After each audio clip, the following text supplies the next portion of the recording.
Apostólica. Salvifici Doloris. Del Sumo Pontífice Juan Pablo II. A los obispos, sacerdotes, familias religiosas y fieles de la Iglesia Católica.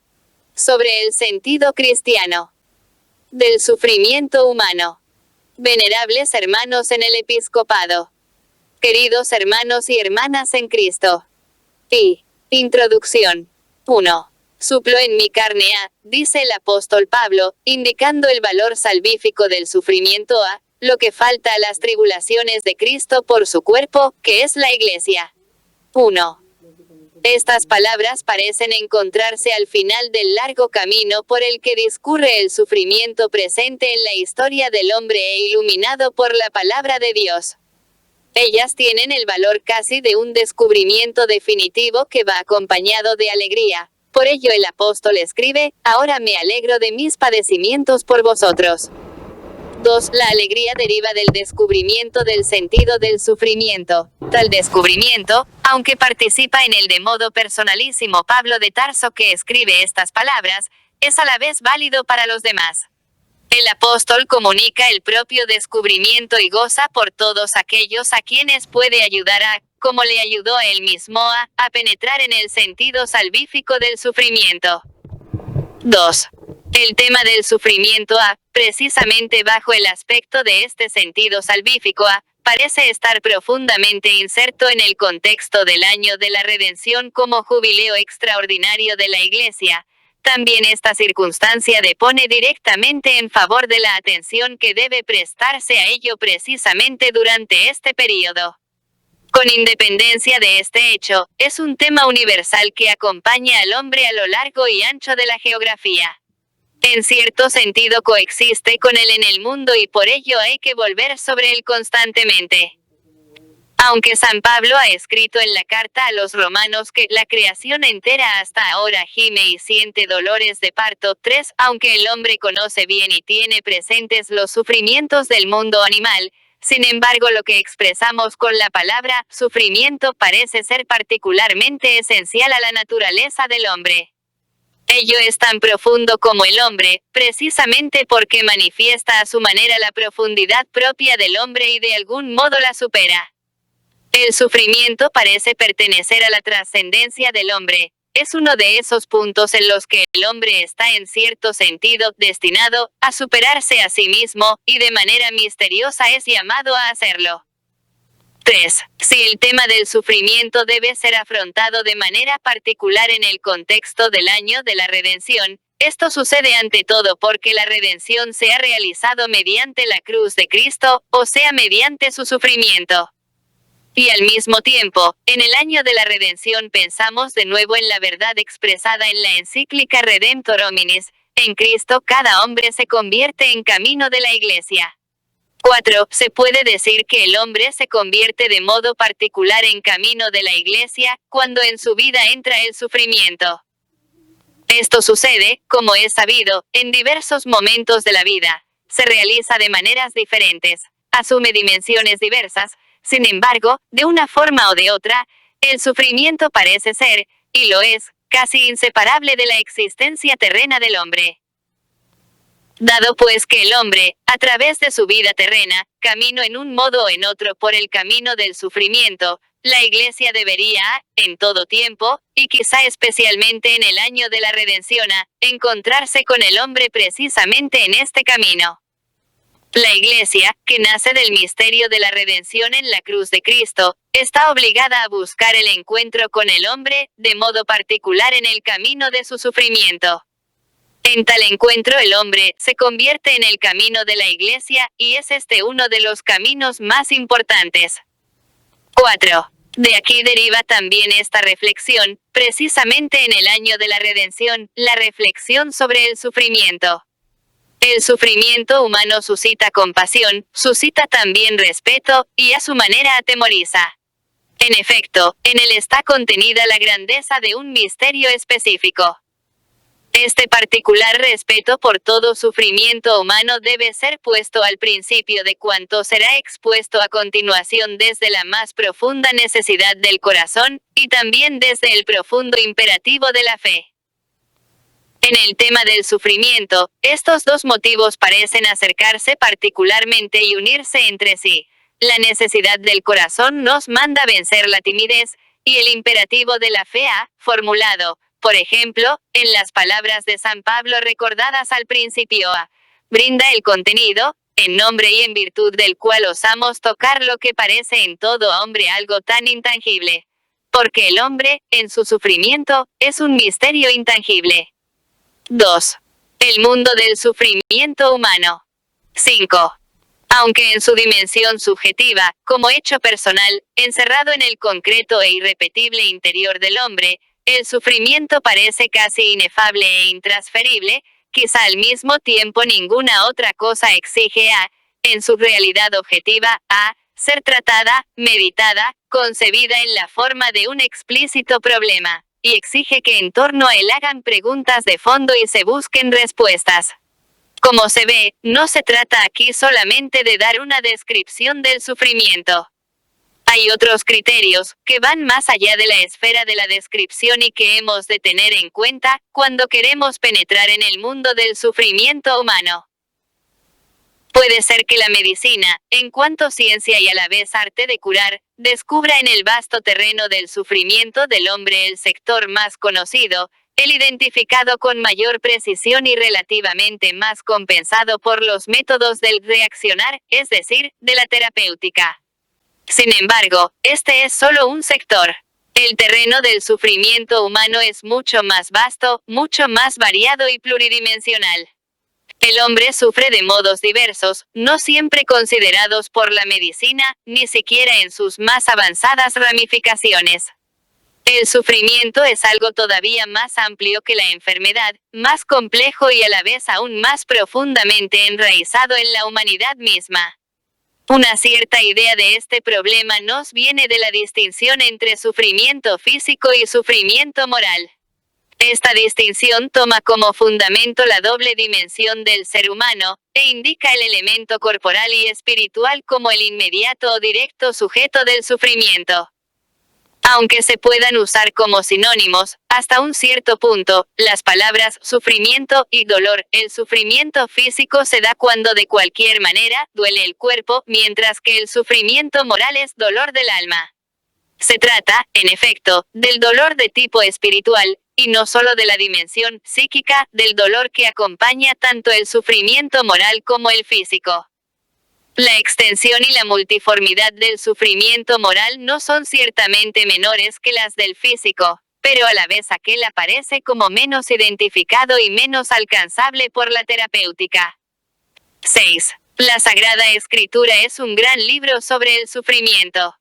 De los libros del Antiguo Testamento mencionaremos solo algunos ejemplos de situaciones que llevan el signo del sufrimiento, ante todo moral. El peligro de muerte, 5, la muerte de los propios hijos, 6, y especialmente la muerte del hijo primogénito y único. 7. También la falta de prole, 8. La nostalgia de la patria, 9. La persecución y hostilidad del ambiente, 10. El escarnio y la irrisión hacia quien sufre, 11. La soledad y el abandono. 12. Y otros más, como el remordimiento de conciencia. 13. La dificultad en comprender por qué los malos prosperan y los justos sufren. 14. La infidelidad e ingratitud por parte de amigos y vecinos. 15. Las desventuras de la propia nación. L6.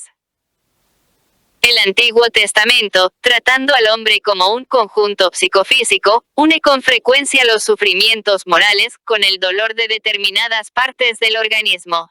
De los huesos, 17, de los riñones, 18, del hígado, 19, de las vísceras, 20, del corazón. 21. En efecto, no se puede negar que los sufrimientos morales tienen también una parte física, o somática, y que con frecuencia se reflejan en el estado general del organismo.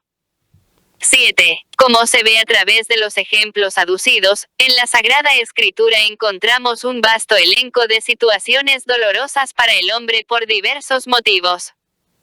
Este elenco diversificado no agota ciertamente todo lo que sobre el sufrimiento ha dicho ya y repite constantemente el libro de la historia del hombre. Este es más bien un libro no escrito, y más todavía el libro de la historia de la humanidad, leído a través de la historia de cada hombre. Se puede decir que el hombre sufre cuando experimenta cualquier mal. En el vocabulario del Antiguo Testamento, la relación entre sufrimiento y mal se pone en evidencia como identidad. Aquel vocabulario, en efecto, no poseía una palabra específica para indicar el sufrimiento, por ello definía como mal todo aquello que era sufrimiento.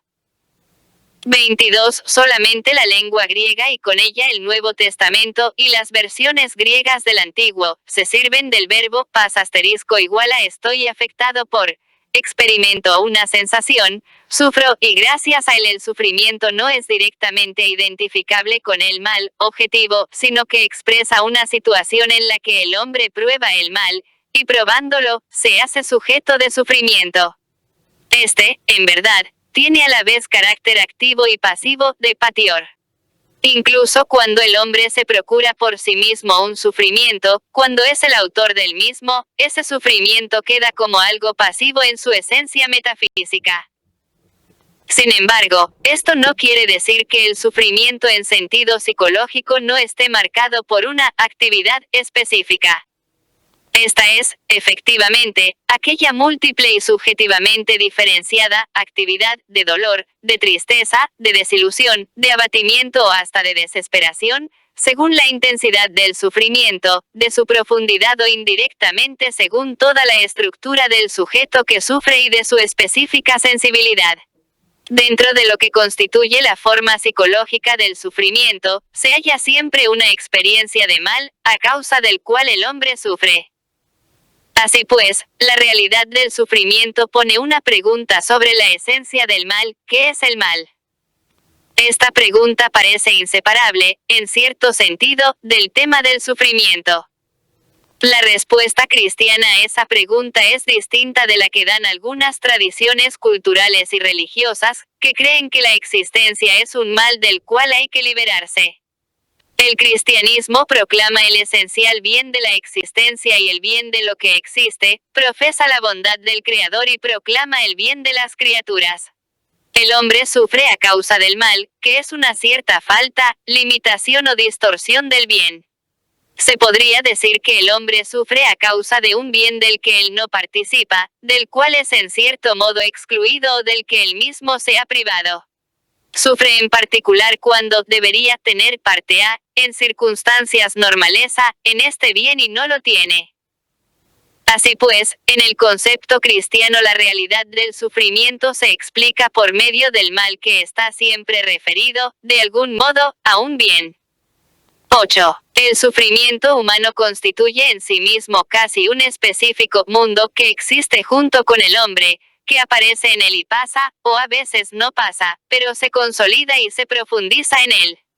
Este mundo del sufrimiento, dividido en muchos y muy numerosos sujetos, existe casi en la dispersión. Cada hombre, mediante su sufrimiento personal, constituye no solo una pequeña parte de ese mundo, sino que a la vez aquel mundo está en él como una entidad finita e irrepetible.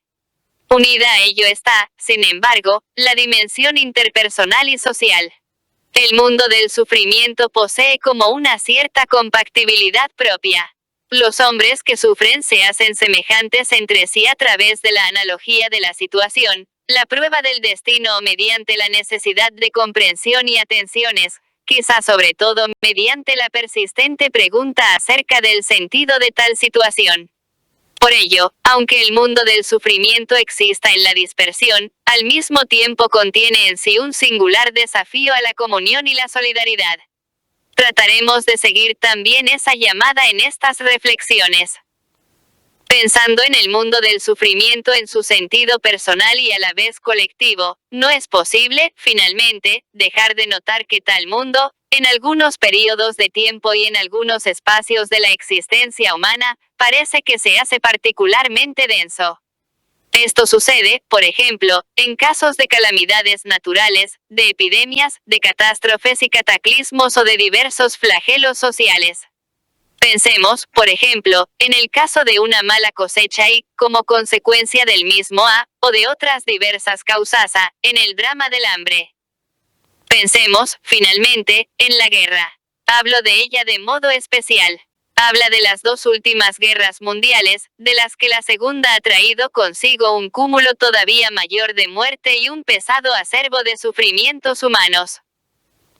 A su vez, la segunda mitad de nuestro siglo A, como en proporción con los errores y transgresiones de nuestra civilización contemporánea, lleva en sí una amenaza tan horrible de guerra nuclear, que no podemos pensar en este período sino en términos de un incomparable acumularse de sufrimientos, hasta llegar a la posible autodestrucción de la humanidad. De esta manera ese mundo de sufrimiento, que en definitiva tiene su sujeto en cada hombre, parece transformarse en nuestra época A, quizá más que en cualquier otro momento A, en un particular sufrimiento del mundo que ha sido transformado, como nunca antes, por el progreso realizado por el hombre y que, a la vez, está en peligro más que nunca, a causa de los errores y culpas del hombre. 3. A la búsqueda de una respuesta. A la pregunta sobre el sentido del sufrimiento. 9. Dentro de cada sufrimiento experimentado por el hombre, y también en lo profundo del mundo del sufrimiento, aparece inevitablemente la pregunta, ¿por qué? Es una pregunta acerca de la causa, la razón. Una pregunta acerca de la finalidad, ¿para qué? En definitiva, acerca del sentido. Esta no solo acompaña el sufrimiento humano, sino que parece determinar incluso el contenido humano, eso por lo que el sufrimiento es propiamente sufrimiento humano. Obviamente el dolor, sobre todo el físico, está ampliamente difundido en el mundo de los animales. Pero solamente el hombre, cuando sufre, sabe que sufre y se pregunta por qué. Y sufre de manera humanamente aún más profunda, si no encuentra una respuesta satisfactoria. Esta es una pregunta difícil, como lo es otra, muy afín, es decir, la que se refiere al mal. ¿Por qué el mal? ¿Por qué el mal en el mundo? Cuando ponemos la pregunta de esta manera, hacemos siempre, al menos en cierta medida, una pregunta también sobre el sufrimiento. Ambas preguntas son difíciles cuando las hace el hombre al hombre, los hombres a los hombres, como también cuando el hombre las hace a Dios. En efecto, el hombre no hace esta pregunta al mundo, aunque muchas veces el sufrimiento provenga de él, sino que la hace a Dios como creador y señor del mundo. Y es bien sabido que en la línea de esta pregunta se llega no solo a múltiples frustraciones y conflictos en la relación del hombre con Dios, sino que sucede incluso que se llega a la negación misma de Dios. En efecto, si la existencia del mundo abre casi la mirada del alma humana a la existencia de Dios, a su sabiduría, poder y magnificencia, el mal y el sufrimiento parecen ofuscar esta imagen, a veces de modo radical, tanto más en el drama diario de tantos sufrimientos sin culpa y de tantas culpas sin una adecuada pena. Por ello, esta circunstancia, tal vez más aún que cualquier otra, indica cuán importante es la pregunta sobre el sentido del sufrimiento y con qué agudeza es preciso tratar tanto la pregunta misma como las posibles respuestas a dar. 10. El hombre puede dirigir tal pregunta a Dios con toda la conmoción de su corazón y con la mente llena de asombro y de inquietud. Dios espera la pregunta y la escucha, como podemos ver en la revelación del Antiguo Testamento. En el libro de Job la pregunta ha encontrado su expresión más viva. Es conocida la historia de este hombre justo, que sin ninguna culpa propia es probado por innumerables sufrimientos. Pierde sus bienes, los hijos e hijas, y finalmente él mismo padece una grave enfermedad. En esta horrible situación se presentan en su casa 3 viejos amigos, los cuales cada uno con palabras distintas tratan de convencerlo de que, habiendo sido afectado por tantos y tan terribles sufrimientos, debe haber cometido alguna culpa grave. En efecto, el sufrimiento dicen, se abate siempre sobre el hombre como pena por el reato. Es mandado por Dios que es absolutamente justo y encuentra la propia motivación en la justicia. Se diría que los viejos amigos de Job quieren no solo convencerlo de la justificación moral del mal, sino que, en cierto sentido, tratan de defender el sentido moral del sufrimiento ante sí mismos.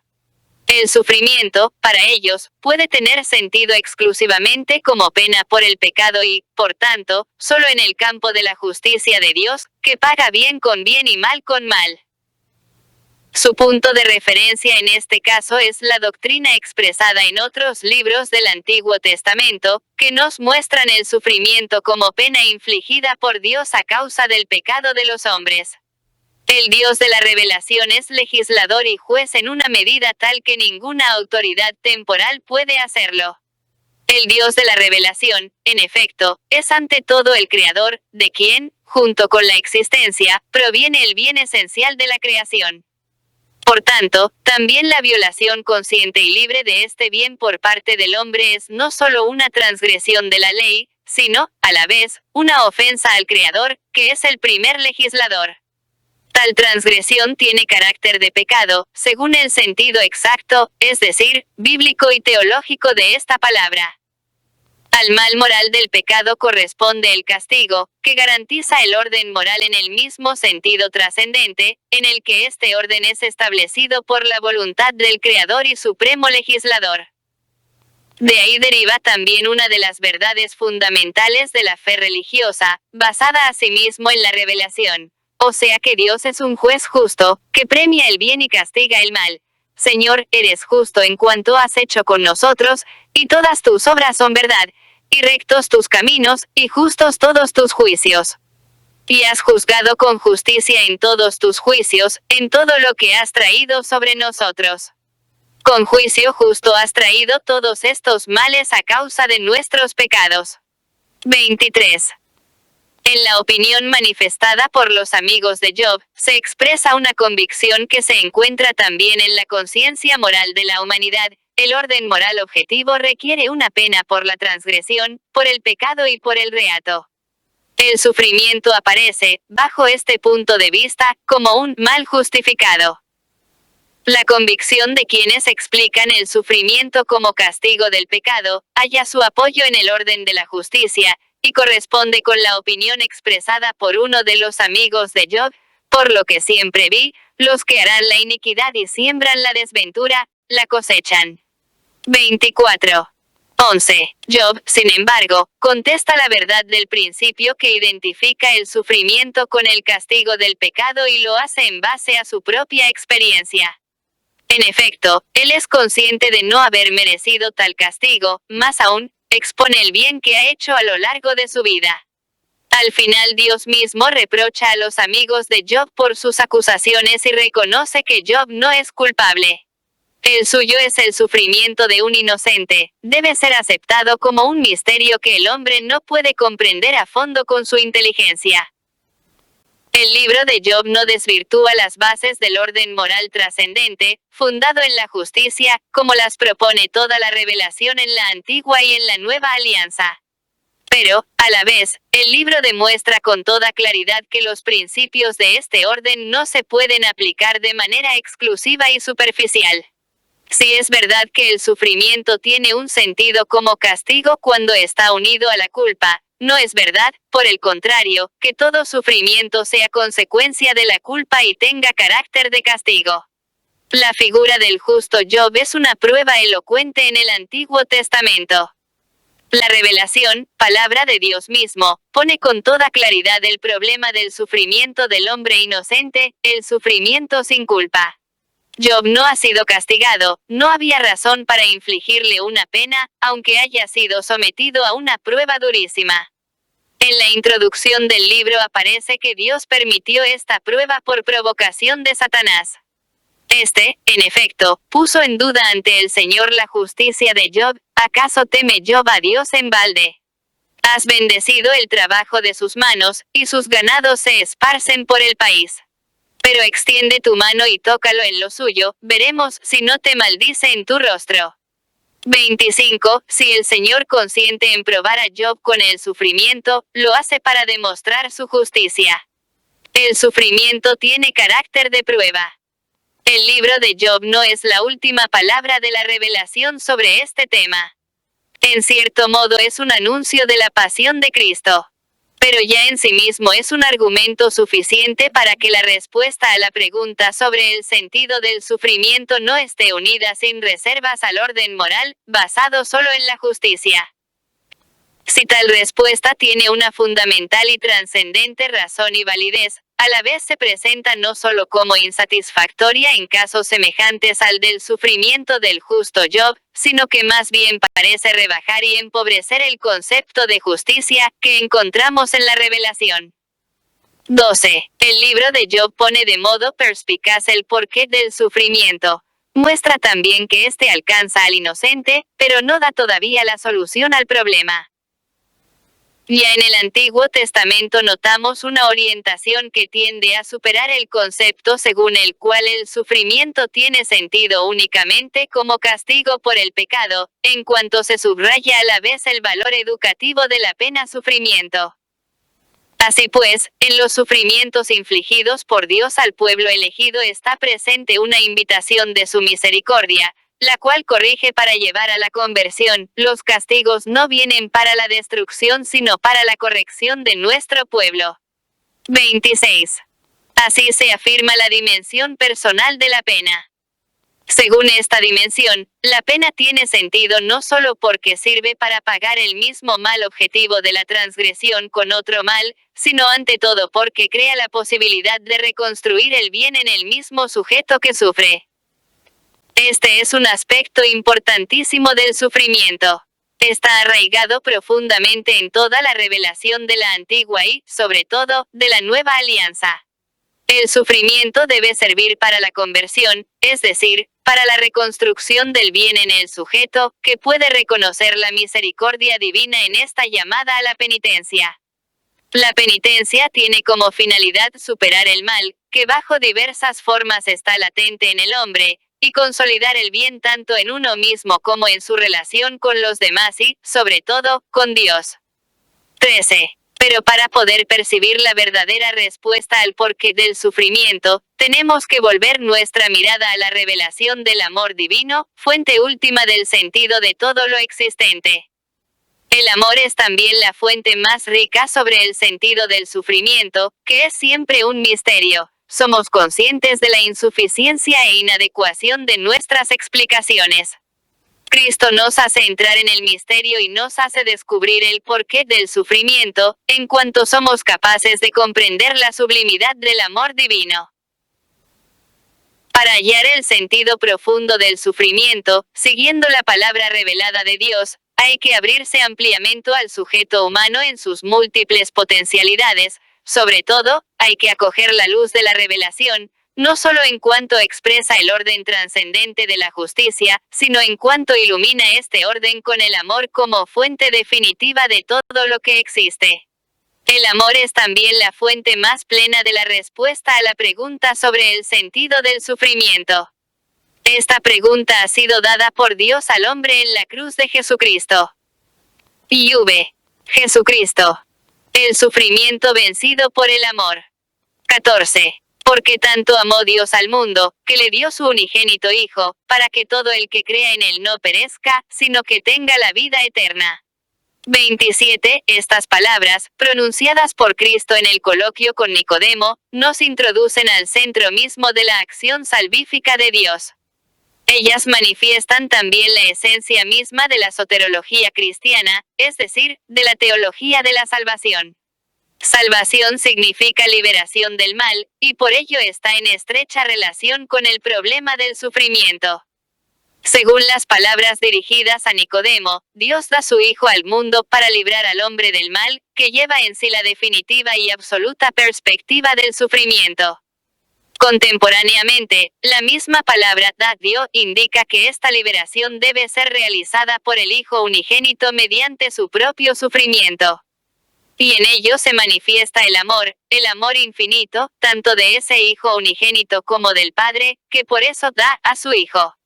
Este es el amor hacia el hombre, el amor por el mundo, el amor salvífico. Nos encontramos aquí hay que darse cuenta claramente en nuestra reflexión común sobre este problema ante una dimensión completamente nueva de nuestro tema. Es una dimensión diversa de la que determinaba y en cierto sentido encerraba la búsqueda del significado del sufrimiento dentro de los límites de la justicia. Esta es la dimensión de la redención, a la que en el Antiguo Testamento ya parecían ser un preludio las palabras del justo Job, al menos según la Vulgata, porque yo sé que mi Redentor vive, y al fin yo veré a Dios. 28. Mientras hasta ahora nuestra consideración se ha concentrado ante todo, y en cierto modo exclusivamente, en el sufrimiento en su múltiple dimensión temporal, como sucedía igualmente con los sufrimientos del justo Job, las palabras antes citadas del coloquio de Jesús con Nicodemo se refieren al sufrimiento en su sentido fundamental y definitivo. Dios da su Hijo unigénito, para que el hombre no muera, y el significado del no muera, está precisado claramente en las palabras que siguen, sino que tenga la vida eterna. El hombre muere cuando pierde la vida eterna. Lo contrario de la salvación no es, pues, solamente el sufrimiento temporal, cualquier sufrimiento, sino el sufrimiento definitivo. La pérdida de la vida eterna, el ser rechazados por Dios, la condenación. El Hijo unigénito ha sido dado a la humanidad para proteger al hombre, ante todo, de este mal definitivo y del sufrimiento definitivo. En su misión salvífica él debe, por tanto, tocar el mal en sus mismas raíces trascendentales, en las que éste se desarrolla en la historia del hombre.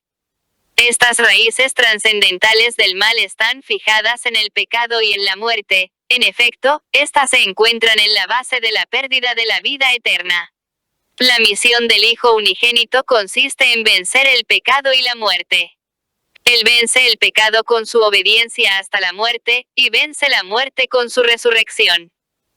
15. Cuando se dice que Cristo con su misión toca el mal en sus mismas raíces, nosotros pensamos no solo en el mal y el sufrimiento definitivo, escatológico para que el hombre no muera, sino que tenga la vida eterna, sino también al menos indirectamente en el mal y el sufrimiento en su dimensión temporal e histórica. El mal, en efecto, está vinculado al pecado y a la muerte. Y aunque se debe juzgar con gran cautela el sufrimiento del hombre como consecuencia de pecados concretos, esto indica precisamente el ejemplo del justo Job. Sin embargo, este no puede separarse del pecado de origen, de lo que en San Juan se llama el pecado del mundo 29, del trasfondo pecaminoso de las acciones personales y de los procesos sociales en la historia del hombre. Si no es lícito aplicar aquí el criterio restringido de la dependencia directa como hacían los tres amigos de Job, sin embargo no se puede ni siquiera renunciar al criterio de que, en la base de los sufrimientos humanos, hay una implicación múltiple con el pecado. De modo parecido sucede cuando se trata de la muerte. Esta muchas veces es esperada incluso como una liberación de los sufrimientos de esta vida. Al mismo tiempo, no es posible dejar de reconocer que ella constituye casi una síntesis definitiva de la acción destructora tanto en el organismo corpóreo como en la psique. Pero ante todo la muerte comporta la disociación de toda la personalidad psicofísica del hombre. El alma sobrevive y subsiste separada del cuerpo, mientras el cuerpo es sometido a una gradual descomposición según las palabras del Señor Dios, pronunciadas después del pecado cometido por el hombre al comienzo de su historia terrena. Polvo eres, y al polvo volverás. 30. Aunque la muerte no es pues un sufrimiento en el sentido temporal de la palabra, aunque en un cierto modo se encuentra más allá de todos los sufrimientos, el mal que el ser humano experimenta contemporáneamente con ella, tiene un carácter definitivo y totalizante. Con su obra salvífica el Hijo unigénito libera al hombre del pecado y de la muerte. Ante todo él borra de la historia del hombre el dominio del pecado, que se ha radicado bajo la influencia del espíritu maligno, partiendo del pecado original, y da luego al hombre la posibilidad de vivir en la gracia santificante. En línea con la victoria sobre el pecado, él quita también el dominio de la muerte, abriendo con su resurrección el camino a la futura resurrección de los cuerpos. Una y otra son condiciones esenciales de la vida eterna, es decir, de la felicidad definitiva del hombre en unión con Dios. Esto quiere decir, para los salvados, que en la perspectiva escatológica el sufrimiento es totalmente cancelado. Como resultado de la obra salvífica de Cristo, el hombre existe sobre la tierra con la esperanza de la vida y de la santidad eternas. Y aunque la victoria sobre el pecado y la muerte, conseguida por Cristo con su cruz y resurrección, no suprime los sufrimientos temporales de la vida humana, ni libera del sufrimiento toda la dimensión histórica de la existencia humana, sin embargo, sobre toda esa dimensión y sobre cada sufrimiento esta victoria proyecta una luz nueva, que es la luz de la salvación. Es la luz del Evangelio, es decir, de la buena nueva. En el centro de esta luz se encuentra la verdad propuesta en el coloquio con Nicodemo, porque tanto amó Dios al mundo, que le dio su unigénito Hijo. 31. Esta verdad cambia radicalmente el cuadro de la historia del hombre y su situación terrena. A pesar del pecado que se ha enraizado en esta historia como herencia original, como pecado del mundo, y como suma de los pecados personales, Dios Padre ha amado a su Hijo unigénito, es decir, lo ama de manera duradera. Y luego, precisamente por este amor que supera todo, Él entrega este Hijo, a fin de que toque las raíces mismas del mal humano y así se aproxime de manera salvífica al mundo entero del sufrimiento, del que el hombre es partícipe. 16. En su actividad mesiánica en medio de Israel, Cristo se acercó incesantemente al mundo del sufrimiento humano. Pasó haciendo bien. 32, y este obrar suyo se dirigía, ante todo, a los enfermos y a quienes esperaban ayuda. Curaba a los enfermos, consolaba a los afligidos, alimentaba a los hambrientos, liberaba a los hombres de la sordera, de la ceguera, de la lepra, del demonio y de diversas disminuciones físicas. 3 veces devolvió la vida a los muertos. Era sensible a todo sufrimiento humano, tanto al del cuerpo como al del alma. Al mismo tiempo instruía, poniendo en el centro de su enseñanza las 8 bienaventuranzas, que son dirigidas a los hombres probados por diversos sufrimientos en su vida temporal. Estos son los pobres de espíritu, los que lloran, los que tienen hambre y sed de justicia, los que padecen persecución por la justicia cuando los insultan, los persiguen y, con mentira, dicen contra ellos todo género de mal por Cristo. 33. Así según Mateo. Lucas menciona explícitamente a los que ahora padecen hambre. 34. De todos modos, Cristo se acercó sobre todo al mundo del sufrimiento humano por el hecho de haber asumido este sufrimiento en sí mismo. Durante su actividad pública probó no solo la fatiga, la falta de una casa, la incomprensión incluso por parte de los más cercanos, pero sobre todo fue rodeado cada vez más herméticamente por un círculo de hostilidad y se hicieron cada vez más palpables los preparativos para quitarlo de entre los vivos.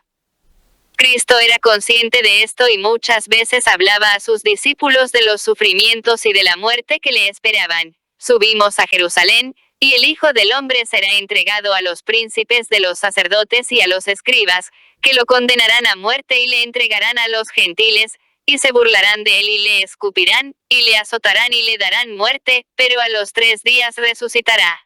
35. Cristo va hacia su pasión y muerte con toda la conciencia de la misión que ha de realizar de este modo. Precisamente por medio de este sufrimiento suyo hace posible que el hombre no muera, sino que tenga la vida eterna.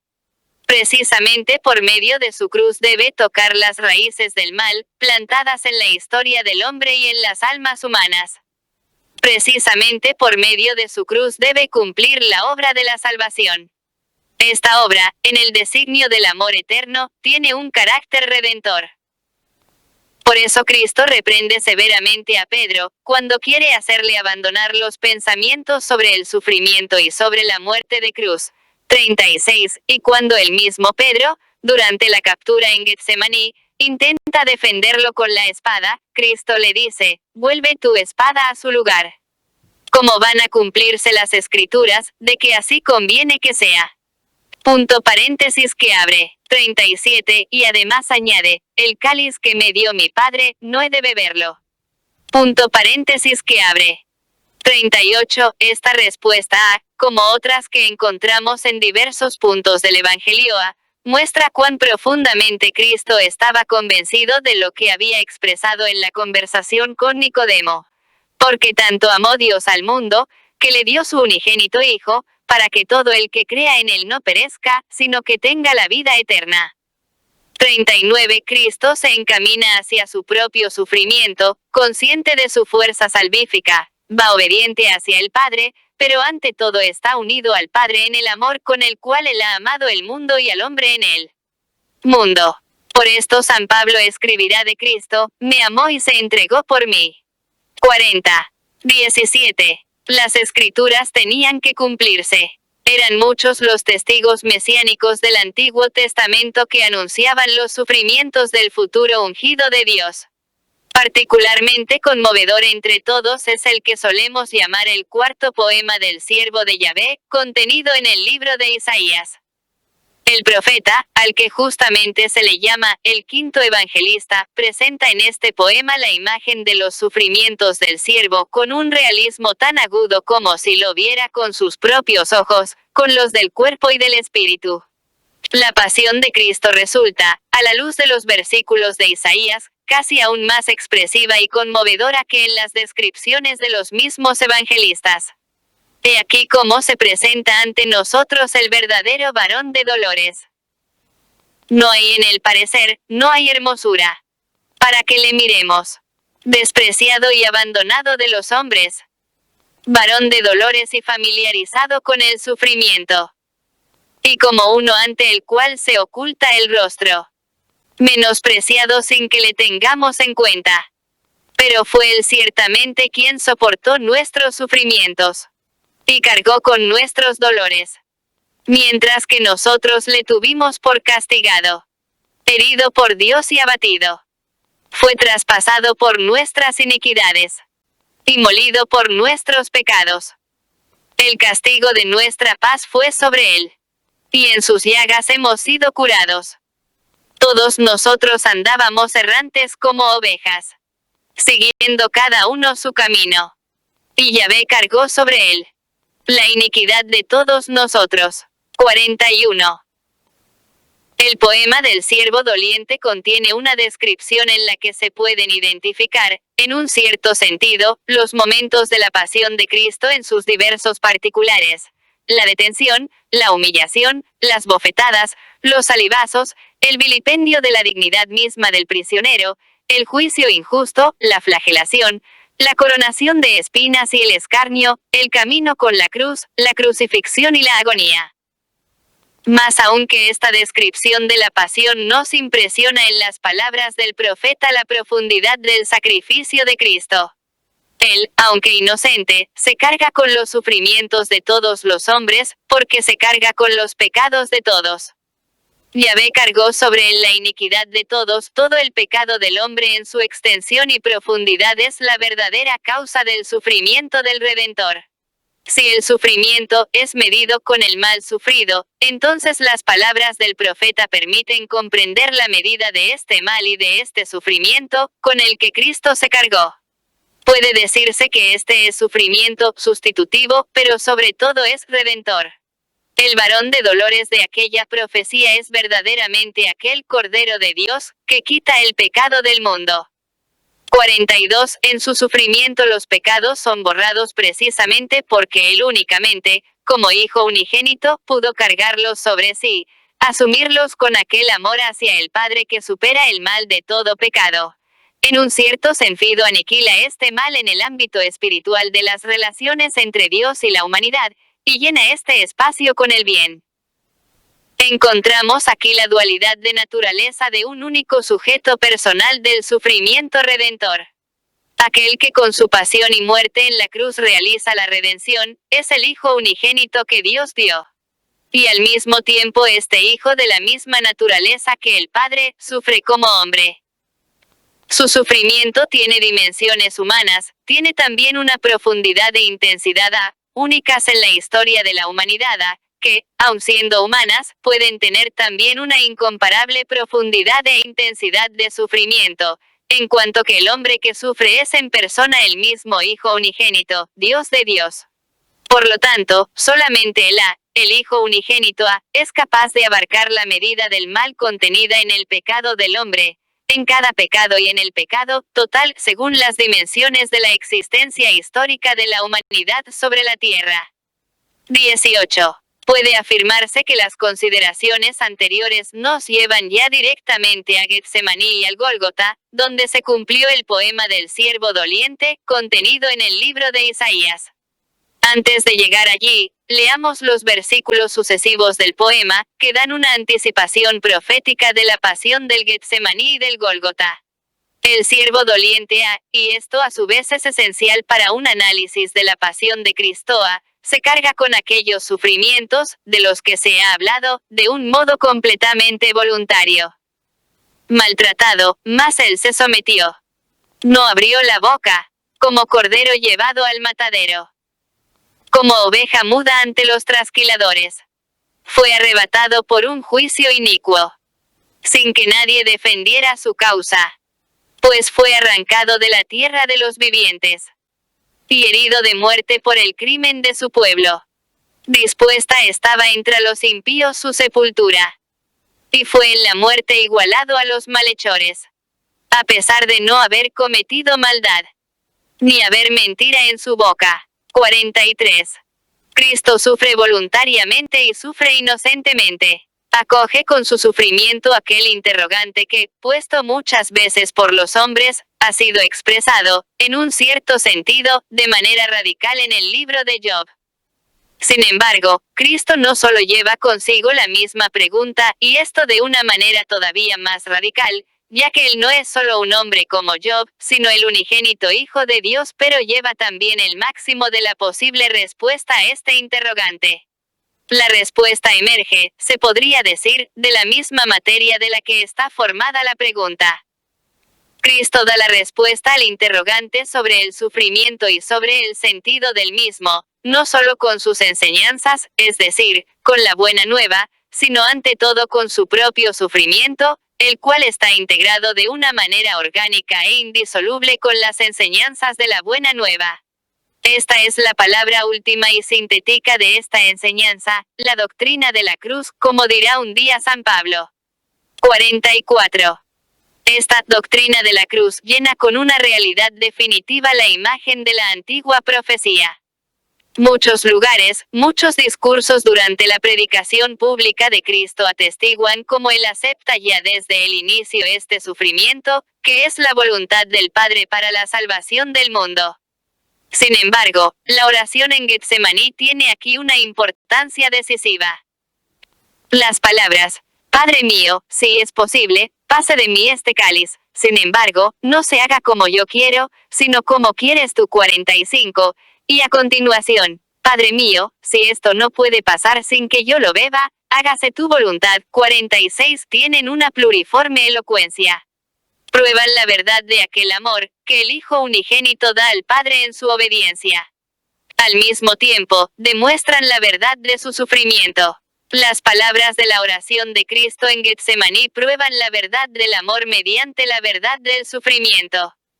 Las palabras de Cristo confirman con toda sencillez esta verdad humana del sufrimiento hasta lo más profundo. El sufrimiento es padecer el mal, ante el que el hombre se estremece. Él dice, pase de mí precisamente como dice Cristo en Getsemaní. Sus palabras demuestran a la vez esta única e incomparable profundidad e intensidad del sufrimiento, que pudo experimentar solamente el hombre que es el Hijo unigénito. Demuestran aquella profundidad e intensidad que las palabras proféticas antes citadas ayudan, a su manera, a comprender. No ciertamente hasta lo más profundo, para esto se debería entender el misterio divino, humano del sujeto, sino al menos para percibir la diferencia, y a la vez semejanza, que se verifica entre todo posible sufrimiento del hombre y el del Dios, hombre. Getsemaní es el lugar en el que precisamente este sufrimiento, expresado en toda su verdad por el profeta sobre el mal padecido en él mismo, se ha revelado casi definitivamente ante los ojos de Cristo. Después de las palabras en Getsemaní vienen las pronunciadas en el Gólgota, que atestiguan esta profundidad única en la historia del mundo del mal del sufrimiento que se padece. Cuando Cristo dice, Dios mío, ¿por qué me has abandonado?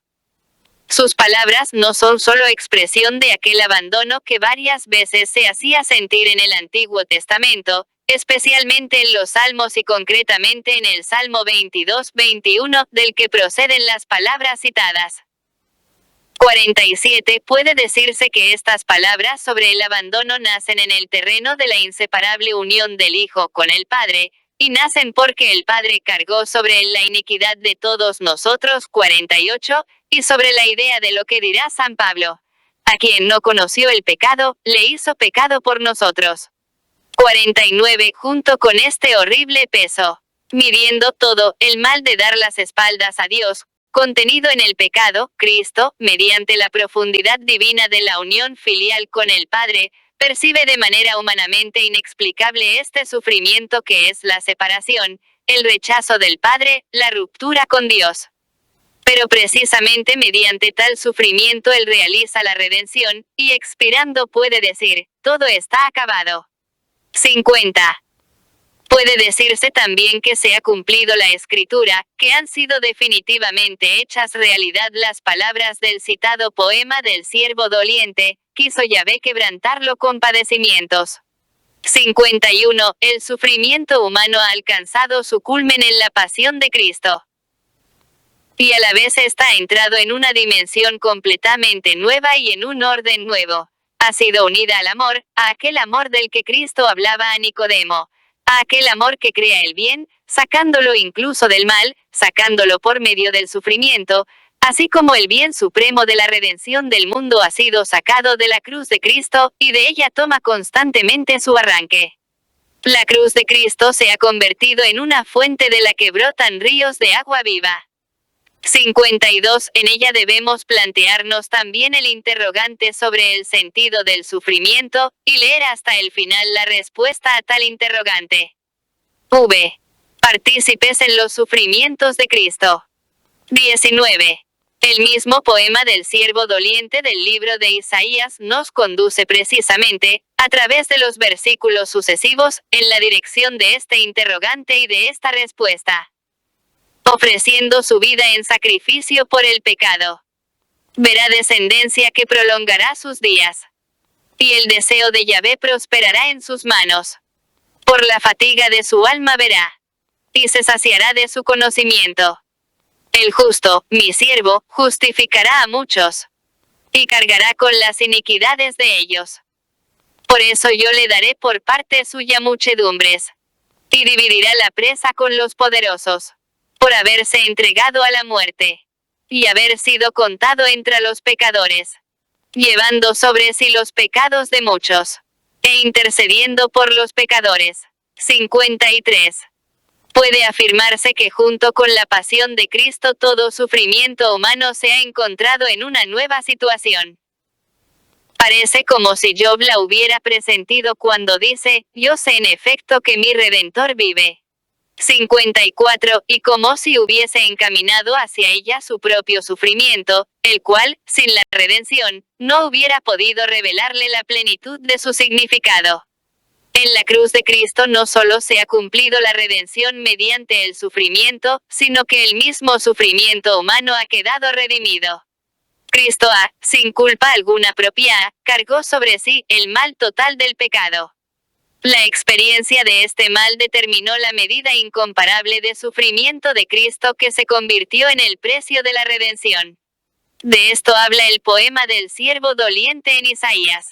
De esto hablarán a su tiempo los testigos de la nueva alianza, estipulada en la sangre de Cristo. He aquí las palabras del apóstol Pedro, en su primera carta. Habéis sido rescatados no con plata y oro, corruptibles, sino con la sangre preciosa de Cristo, como cordero sin defecto ni mancha. 55. Y el apóstol Pablo dirá en la carta a los Gálatas, se entregó por nuestros pecados para liberarnos de este siglo malo. 56. Y en la carta a los Corintios, habéis sido comprados a precio. Glorificad pues a Dios en vuestro cuerpo. 57. Con estas y con palabras semejantes los testigos de la nueva alianza hablan de la grandeza de la redención, que se lleva a cabo mediante el sufrimiento de Cristo. El Redentor ha sufrido en vez del hombre y por el hombre. Todo hombre tiene su participación en la redención. Cada uno está llamado también a participar en ese sufrimiento mediante el cual se ha llevado a cabo la redención. Está llamado a participar en ese sufrimiento por medio del cual todo sufrimiento humano ha sido también redimido. Llevando a efecto la redención mediante el sufrimiento, Cristo ha elevado juntamente el sufrimiento humano a nivel de redención.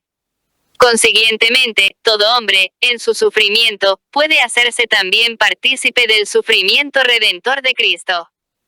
20. Los textos del Nuevo Testamento expresan en muchos puntos este concepto.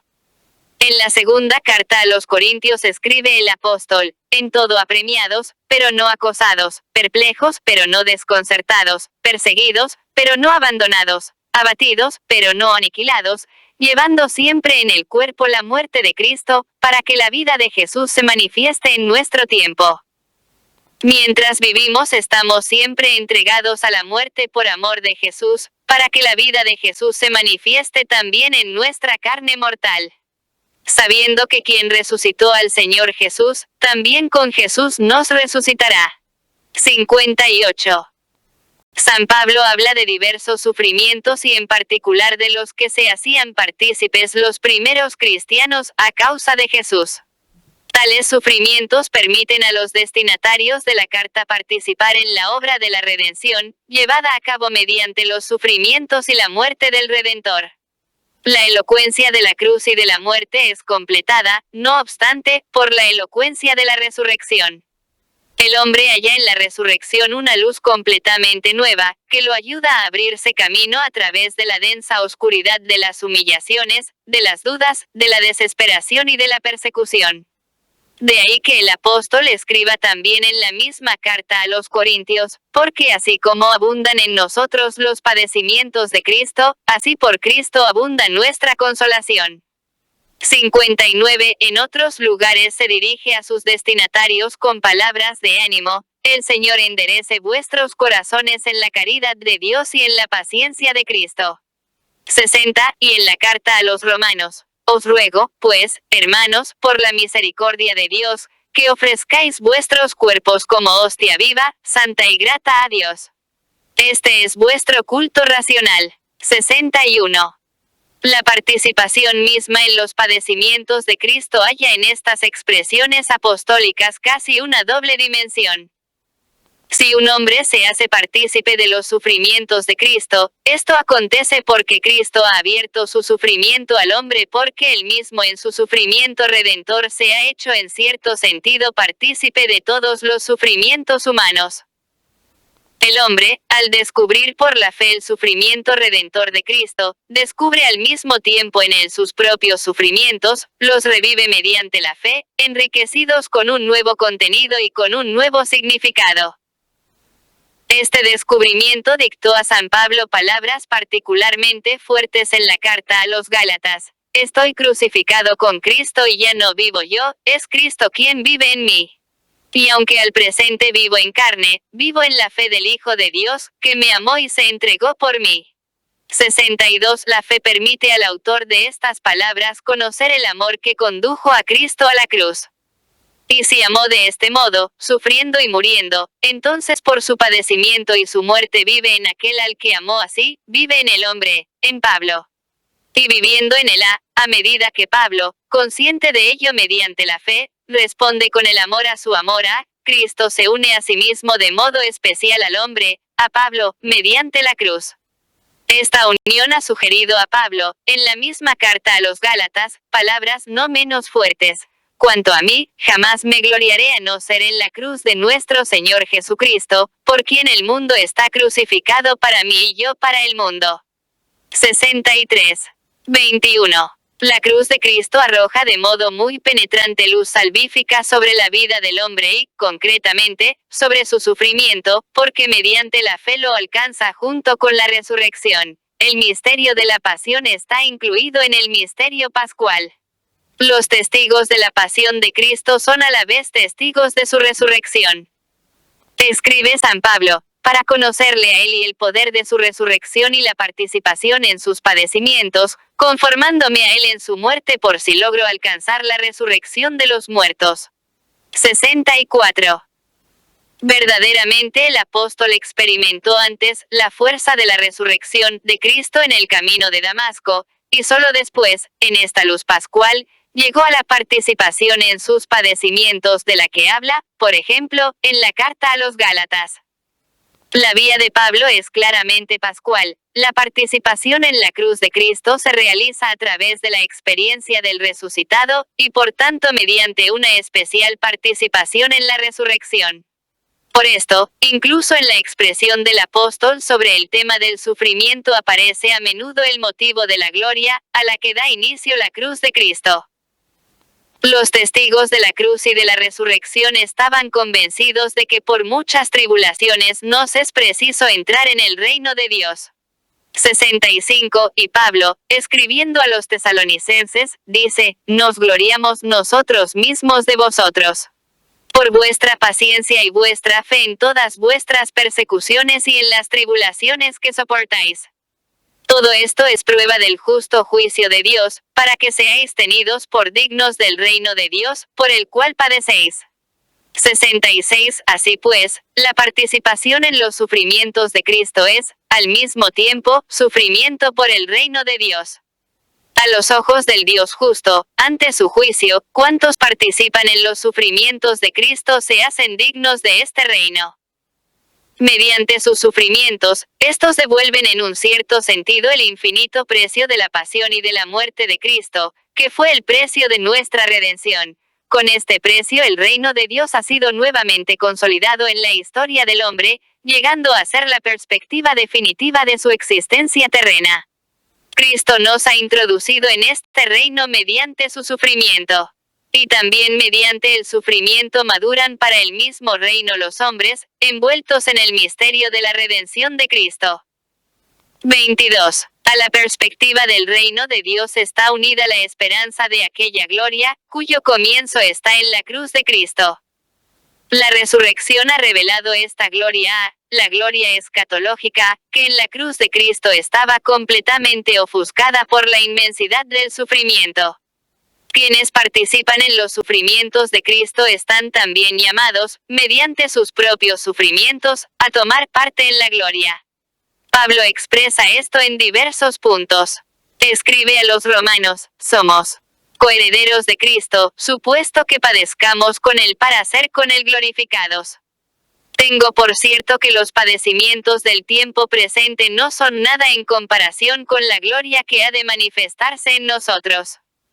67. En la segunda carta a los Corintios leemos: pues por la momentánea y ligera tribulación nos prepara un peso eterno de gloria incalculable, y no ponemos los ojos en las cosas visibles, sino en las invisibles.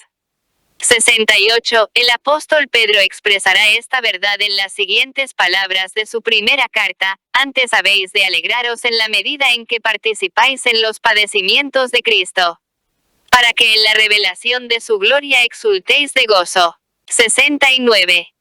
El motivo del sufrimiento y de la gloria tiene una característica estrictamente evangélica, que se aclara mediante la referencia a la cruz y a la resurrección.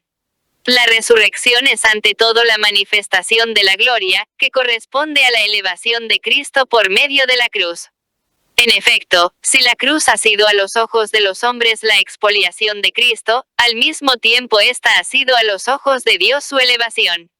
En la cruz Cristo ha alcanzado y realizado con toda plenitud su misión. Cumpliendo la voluntad del Padre, se realizó a la vez a sí mismo. En la debilidad manifestó su poder, y en la humillación toda su grandeza mesiánica. ¿No son quizás una prueba de esta grandeza todas las palabras pronunciadas durante la agonía en el Gólgota y, especialmente, las referidas a los autores de la crucifixión? Padre, perdónalos, porque no saben lo que hacen. 70. A quienes participan de los sufrimientos de Cristo estas palabras se imponen con la fuerza de un ejemplo supremo. El sufrimiento es también una llamada a manifestar la grandeza moral del hombre, su madurez espiritual. De esto han dado prueba, en las diversas generaciones, los mártires y confesores de Cristo, fieles a las palabras: no tengáis miedo a los que matan el cuerpo, que el alma no pueden matarla. 71. La resurrección de Cristo ha revelado la gloria del siglo futuro y, contemporáneamente, ha confirmado el honor de la cruz, aquella gloria que está contenida en el sufrimiento mismo de Cristo, y que muchas veces se ha reflejado y se refleja en el sufrimiento del hombre, como expresión de su grandeza espiritual. Hay que reconocer el testimonio glorioso no solo de los mártires de la fe, sino también de otros numerosos hombres que a veces, aun sin la fe en Cristo, sufren y dan la vida por la verdad y por una justa causa. En los sufrimientos de todos estos es confirmada de modo particular la gran dignidad del hombre. 23. El sufrimiento, en efecto, es siempre una prueba, a veces una prueba bastante dura, a la que es sometida la humanidad. Desde las páginas de las cartas de San Pablo nos habla con frecuencia aquella paradoja evangélica de la debilidad y de la fuerza, experimentada de manera particular por el apóstol mismo y que, junto con él, prueban todos aquellos que participan en los sufrimientos de Cristo. Él escribe en la segunda carta a los Corintios: muy gustosamente, pues, continuaré gloriándome en mis debilidades para que habite en mí la fuerza de Cristo. 72. En la segunda carta a Timoteo leemos: por esta causa sufro, pero no me avergüenza, porque sé a quien me he confiado. 73. Y en la carta a los Filipenses dirá incluso: todo lo puedo en aquel que me conforta. 74. Quienes participan en los sufrimientos de Cristo tienen ante los ojos el misterio pascual de la cruz y de la resurrección, en la que Cristo desciende, en una primera fase, hasta el extremo de la debilidad y de la impotencia humana. En efecto, Él muere clavado en la cruz. Pero si al mismo tiempo en esta debilidad se cumple su elevación, confirmada con la fuerza de la resurrección, esto significa que las debilidades de todos los sufrimientos humanos pueden ser penetrados por la misma fuerza de Dios, que se ha manifestado en la cruz de Cristo. En esta concepción, sufrir significa hacerse particularmente receptivos, particularmente abiertos a la acción de las fuerzas salvíficas de Dios, ofrecidas a la humanidad en Cristo. En él Dios ha demostrado querer actuar especialmente por medio del sufrimiento, que es la debilidad y la expoliación del hombre, y querer precisamente manifestar su fuerza en esta debilidad y en esta expoliación. Con esto se puede explicar también la recomendación de la primera carta de Pedro: mas si por cristiano padece, no se avergüence, antes glorifique a Dios en este nombre. 75. En la carta a los romanos el apóstol Pablo se pronuncia todavía más ampliamente sobre el tema de nacer de la fuerza en la debilidad, del vigorizarse espiritualmente del hombre en medio de las pruebas y tribulaciones, que es la vocación especial de quienes participan en los sufrimientos de Cristo. Nos gloriamos hasta en las tribulaciones, sabedores de que la tribulación produce la paciencia, una virtud probada, y la virtud probada, la esperanza. Y la esperanza no quedará confundida, pues el amor de Dios se ha derramado en nuestros corazones por virtud del Espíritu Santo, que nos ha sido dado. 76. En el sufrimiento está como contenida una particular llamada a la virtud, que el hombre debe ejercitar por su parte. Esta es la virtud de la perseverancia al soportar lo que molesta y hace daño. Haciendo esto, el hombre hace brotar la esperanza, que mantiene en él la convicción de que el sufrimiento no prevalecerá sobre él, no lo privará de su propia dignidad unida a la conciencia del sentido de la vida. Y así, este sentido se manifiesta junto con la acción del amor de Dios, que es el don supremo del Espíritu Santo. A medida que participa de este amor, el hombre se encuentra hasta el fondo en el sufrimiento, reencuentra el alma que le parecía haber perdido. 77. A causa del sufrimiento. 24. Sin embargo, la experiencia del apóstol, partícipe de los sufrimientos de Cristo, va más allá. En la carta a los Colosenses leemos las palabras que constituyen casi la última etapa del itinerario espiritual respecto al sufrimiento. San Pablo escribe: Ahora me alegro de mis padecimientos por vosotros y suplo en mi carne lo que falta a las tribulaciones de Cristo por su cuerpo, que es la Iglesia. 78. Y él mismo, en otra carta, pregunta a los destinatarios, ¿no sabéis que vuestros cuerpos son miembros de Cristo? Punto paréntesis que abre. 79. En el misterio pascual Cristo ha dado comienzo a la unión con el hombre en la comunidad de la Iglesia. El misterio de la Iglesia se expresa en esto, que ya en el momento del bautismo, que configura con Cristo, y después a través de su sacrificio sacramentalmente mediante la Eucaristía, la Iglesia se edifica espiritualmente de modo continuo como cuerpo de Cristo.